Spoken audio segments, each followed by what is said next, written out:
back today with another video. Before I jump in, I do want to give a quick announcement for what I'm going to be doing this weekend. Um, if you haven't seen, yesterday was posted by a Reddit user that goes by WSoul13. I've talked about his guides before on a video, and I think he puts out some very, very good written content. But what he posted was the team that he used to get Spider 20 killed on auto. And as you can see from this, there's no champions that give shields like Miscreated Monster, which we all know is a very, very strong champion for Spider. There's no legendaries at all, including like the legendaries that he could have used, like Rosin, if he had just said, yeah, well, everyone's going to eventually fuse him, but he chose not to use Rosin. There's no cold hearts. It's just, and just again, it's a very, very straightforward team. Keep in mind it's not 100%, but it is something that will eventually it'll succeed enough on auto to complete the Arbiter missions. And the reason that I'm talking to you about this is I'm going to be interviewing him on Sunday night live on my channel. I think it's a choice that I have wanted to interview someone like this for a while, because there is kind of a bit of a lack of written content in Raid, especially content that is done so well by him. So I will post a link to his user, as well as the link to the post where he talks about this, and from there you can see all of his other posts. And I do think that there's quite a bit of content that you can get from just checking out his stuff. Now, with that being said, let's get into what I want to talk about today, and that is the Sparring Pit. Now, the Sparring Pit is interesting, and it doesn't really get talked about much. The most obvious comparison to the Sparring Pit is the mine, right? Because you have to unlock more of the Sparring Pit with gems to use, just like the mine. The mine is much easier to figure out if it's worth it or not, right? Because for each upgrade you put into the mine, it takes 100 days for it to pay for itself. So you're basically losing gems until 100 days that you've put in these upgrades, and after that you're making just profit in terms of free gems. Now I say free, obviously it's not 100% free, because that is quite a bit of time that you didn't have your gems that you otherwise could have, which is a big deal. But in general, it's kind of suggested for free-to-play players that the very first thing they do is invest in the mine, and most of the time people tell you not to invest in the Sparring Pit at all. And I'm here to tell you today that that is bad advice. So first of all, let's talk about what the difference between the mine and the Sparring Pit is. The mine gives you gems so that you basically can do more things. The Sparring Pit, on the other hand, levels up your champions for you, which means if you aren't playing, 3 or 4 hours a day, or have the ability to go through all that if you want, the mine does make it so that, you have more resources than you can use on some days, whereas the Sparring Pit makes it so that you can use your resources in places other than leveling, or just to supplement your leveling. So this is actually my main account right now. And what I do is I'll talk about this a little more, but I use it on 4-star champions. So let's go ahead and hit upgrade so we can take a look at something. So we get 2,300 experience per hour for 4-star champions using the Sparring Pit. And it actually costs, you get the first one for free, and each one of these costs 300 gems to unlock. So now the question is this better than the gem mine? And in fact, let's actually just walk through that calculation real quick. So first of all, let's pull up our calculator here. On this, we see that we're getting 2,300 experience per hour. So we need to somehow convert this into a gem cost. So in general, where we're going to be farming experience to level up our food is going to be in the campaign in 12-3 Brutal. So what 12-3 Brutal does is the total experience that you get from 12-3 Brutal for your whole team is 17,304. Now, we don't really want to compare the Sparring Pit to just 12-3 Brutal. We would want to compare it when we have an XP boost, right? Because that's when we should be farming most of our food anyway. So let's go ahead and multiply this by 2 to represent having an XP boost. But also, we need to keep in mind that when we're leveling up food, we only have 3 champions that are getting experience most of the time, because we have our campaign farmer and 3 food champions. So let's go ahead and multiply that by 0.75. And that gives us 25,956. And that is how much experience we get per run of 12-3 with an XP boost. Now, that costs us 8 energy. And just for simplicity, I'm going to say that we have 8.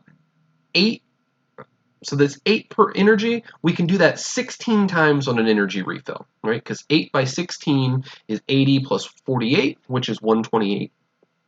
So obviously this calculation is slightly low if you're at max, or if you're at least 60, but it actually makes the Sparring Pit a better investment if you're below level 60. So let's take a look at this. So we're saying we multiply this by 16 to get how much energy we get for 40 gems or a refill, and that's 415,000.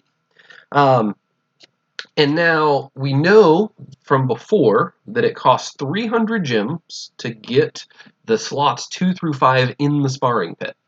So 300 gems divided by 40 is 7.5. So let's multiply this by 7.5.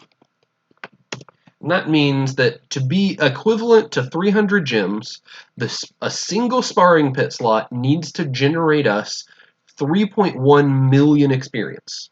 So once it gives us 3.1 million experience, we have broken even. So how do we now figure out how long that is? Well, we see that it's 2,300 experience per hour. So let's divide this by 2,300. So that's per hour. Let's get it in a figure that's going to be easier to look at. So let's do this by 24 to figure out how many days. And it says 56 days, or 56 and a half days, basically. Now, the problem with that is we're assuming that we're pressing the upgrade level button as soon as it finishes.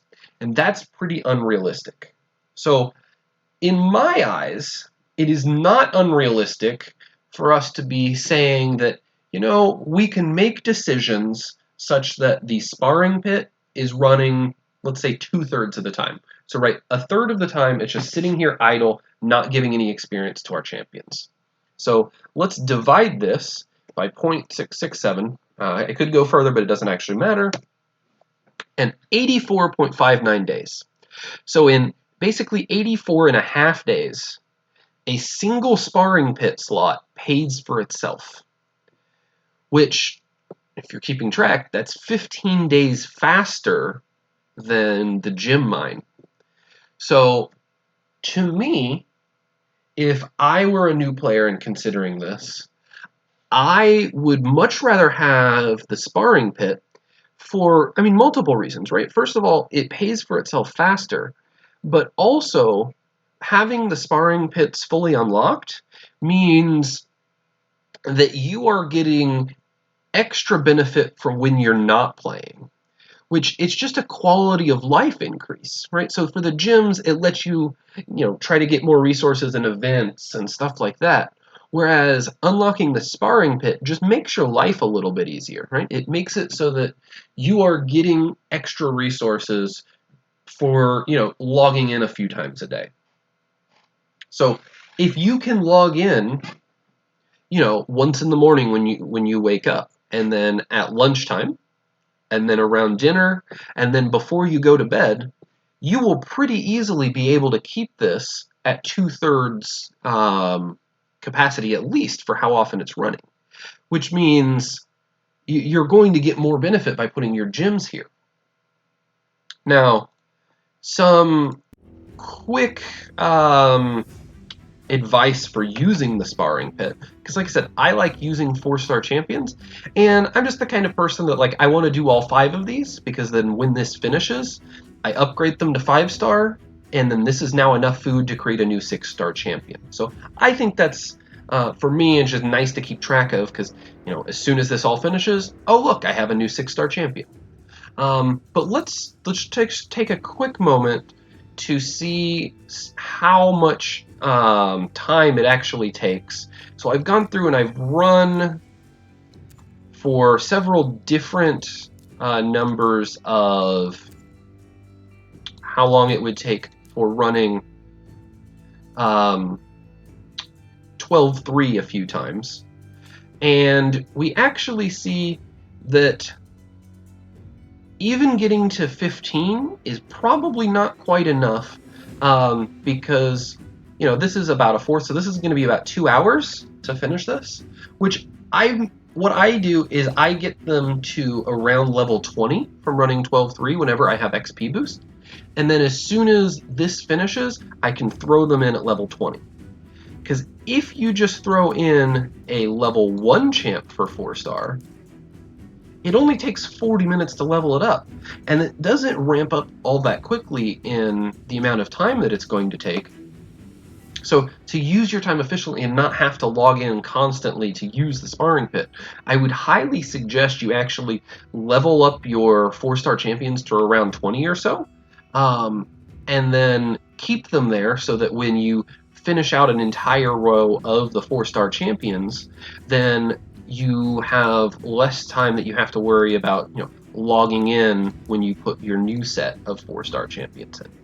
So that's really all I wanted to talk about this today, but mostly because, again, I feel like it is a topic that hadn't really been explored enough, because most of the time when you have advice for newer players, it basically boils down to them saying that the Sparring Pit's not really for free-to-play players, or it's not really great for newer players. And at the end of the day, I do actually think it's a better investment, especially early on, than the gym mine, which is contrary to common advice. So I think a big takeaway from this is that just because it's common advice doesn't mean that it's actually based in reality. So we do need to actually do the analysis on these type of things before we just blindly go with what people are telling us. So that's all I have about this today. Again, every single night at 7, so around at the reset, I do stream. That's at twitch.tv/cluelesseconomist, and I hope to see you guys then. Thank you.